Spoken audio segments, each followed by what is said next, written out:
Adakah anda sebagai seorang guru yang telah menjadi guru yang hebat di sekolah anda? Adakah anda seorang guru yang terbaik untuk para pelajar di sekolah anda? Pada hari ini saya ingin berkongsi tentang bagaimana cara kita sebagai seorang pendidik dapat mengajar para pelajar di sekolah supaya para pelajar tidak berasa bosan dan jemu dengan apa yang kita ingin sampaikan di dalam kelas. Hai, Assalamualaikum warahmatullahi wabarakatuh dan salam sejahtera. Saya Cikgu Syahril atau Syahril Osman.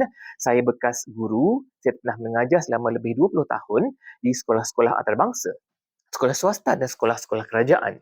Saya telah menulis buku sebanyak 116 buah buku sejak tahun 2017 dan buku-buku saya telah digunakan oleh para pelajar di sekolah-sekolah antarabangsa di seluruh Malaysia.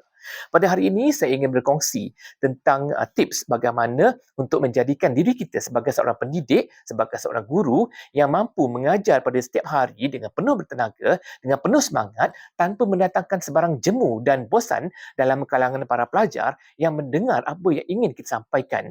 Ilmu yang ingin kita sampaikan sepatutnya mestilah disampaikan dengan penuh bertenaga, penuh emosi yang berenergi supaya dapat menarik minat dan perhatian serta fokus dalam kalangan para pelajar. Di sini saya ingin berkongsi tentang bagaimana seorang guru, terutama sekali guru baru, boleh menggunakan tips yang ingin saya kongsikan pada hari ini.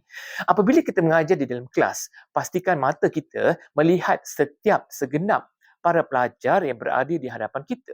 Dan semasa kita mengajar, pastikan kita selalu menyebut nama pelajar yang mungkin kita lihat raut wajahnya tidak begitu menumpukan perhatian kepada apa yang kita ajar. Kita mestilah memanggil nama pelajar tersebut untuk mengiyakan apa yang kita ajar di dalam kelas supaya pelajar tersebut yang agak leka ataupun hilang fokus segera kembali ke landasan untuk melihat kita semula untuk memastikan tumpuan dan perhatian diberikan kembali sepenuhnya kepada pengajaran kita. Dan cara ini mesti dilakukan dengan sekerap-kerapnya apabila kita mengajar. Maksudnya kita bukan mengajar secara syok sendiri, ataupun kita mengajar secara perasan. Kita ni bagus mengajar tetapi tidak bagus diterima oleh para pelajar. Kita perlu menilai dengan sedalam-dalamnya, dengan penuh teliti, apakah yang kita sampaikan dengan penuh bertenaga, bersemangat itu juga diterima dengan penuh bersemangat dan penuh bertenaga oleh para pelajar yang kita ajar. Dengan cara menyebut nama pelajar dengan kerap.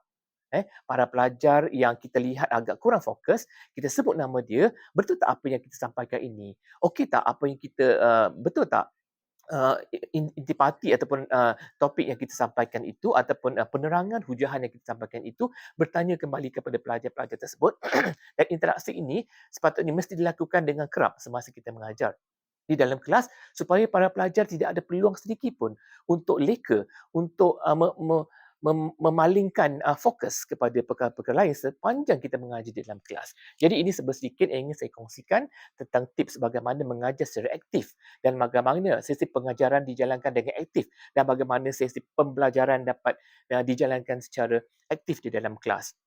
Semoga tips ini dapat memberikan sedikit manfaat kepada guru-guru, rakan guru di luar sana. Saya akan sentiasa kongsikan tips-tips yang lain dan sila ikuti video-video saya yang lalu dan video-video saya yang akan datang. Sekian saja perkongsian daripada saya untuk kali ini. Assalamualaikum warahmatullahi wabarakatuh.